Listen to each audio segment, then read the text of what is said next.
ആഡംബര വിവാഹങ്ങളും അഹങ്കാര വിവാഹങ്ങളുമൊക്കെ ധാരാളമായി പല രൂപത്തിലും ഭാവത്തിലും ഒക്കെ കണ്ടുവരാറുള്ളതാണ്. ചിലതൊക്കെ വന്ന് വലിയ വിഷയമായി തീർന്ന് പോലീസ് കേസെടുക്കുകയും പോലീസ് ലാത്തി ചാർജ് നടത്തുകയും ലാത്തി വീശുകയും ഒക്കെ ചെയ്യേണ്ടി വരുന്ന സ്ഥിതിയിലെത്തിയ സംഭവങ്ങളൊക്കെ കണ്ണൂരിലൊക്കെ ഉണ്ടായപ്പോൾ അതിനെതിരെ സമുദായം ഉണർന്ന് ചില വാർത്തകളും പ്രസ്താവനകളും ഒക്കെ നടത്തുകയുണ്ടായി.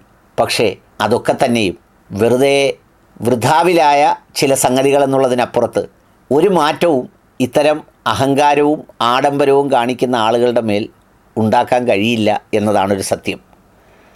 അവരൊക്കെ പ്രമാണിമാരാണ്, പ്രധാനിമാരാണ്, പിരിവ് നൽകുന്നവരാണ്, വലിയ മുഖ്യ സ്ഥാനങ്ങളും മാനങ്ങളുമൊക്കെ ഉള്ളവരാകുമ്പോൾ അവർ എന്ത് കാണിച്ചാലും അതൊക്കെ സഹിക്കുക മാത്രമേ നിർവാഹമുള്ളൂ. പാവപ്പെട്ടവൻ്റെയും മേൽവിലാസമില്ലാത്തവൻ്റെയും ദാരിദ്ര്യക്കാരൻ്റെയും ഒക്കെ മക്കളുടെ കാര്യം വരുമ്പോഴാണ് നമുക്കൊരുപാട് മുൻവിധികളുള്ളത്, നമുക്ക് പലതും പറയേണ്ടി വരുന്നത്.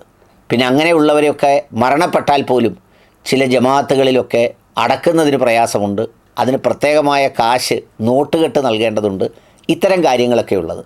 ഏതായാലും കഴിഞ്ഞ ദിവസം കിട്ടിയ ഒരു വീഡിയോ വളരെ രസകരമാണ്, അത് ഒന്ന് കാണേണ്ടതാണ്.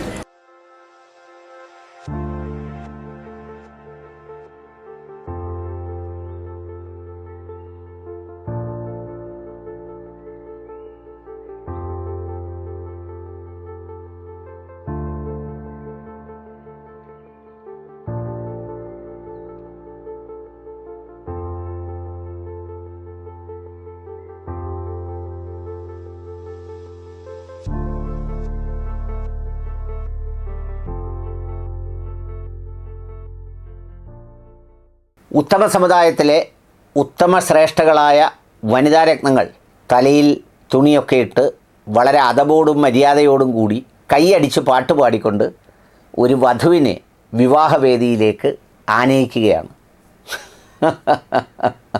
കണ്ടാൽ കുളിരു പോരും. സത്യത്തിൽ ഇത് കണ്ടപ്പോൾ എനിക്ക് ഓർമ്മ വന്നത് വേറൊന്നുമല്ല. ഞാൻ PhD പഠിച്ചത് അങ്ങ് തമിഴ്നാട്ടിലായിരുന്നു.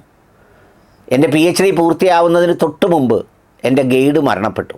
ഞാൻ അന്ന് ആദ്യമായിട്ടാണ്, എന്നോട് വലിയ ഇഷ്ടവും സ്നേഹവും ഒക്കെയുള്ള അദ്ദേഹത്തിൻ്റെ മരണത്തിൻ്റെ സമയത്ത് അതറിഞ്ഞുകൊണ്ട് ഞാൻ അവിടെ ചെന്നു. പിറ്റേന്ന് അദ്ദേഹത്തിൻ്റെ മൃതദേഹം, ഡെഡ് ബോഡി, ഈ ബാക്കിയുള്ള സംസ്കാര ചടങ്ങ് നടക്കുന്ന സ്ഥലത്തേക്ക് കൊണ്ടുപോയത് ഏതാണ്ട് ഈ വധുവിനെ, പ്രതിശ്രുത വധുവിനെ കൊണ്ടുപോയതുപോലാണ്. അണിയിച്ചൊരുക്കിയിരുത്തി പൂമാലയൊക്കെ ഇട്ട് വഴിനീളെ പൂവൊക്കെ ഇട്ട് അപ്പുറം ഇപ്പുറം നിന്ന ആളുകൾ കൈയടിച്ചതൊന്നുമില്ല, അവരാരും തലേ തുണിയിടുന്നവരായിരുന്നില്ല.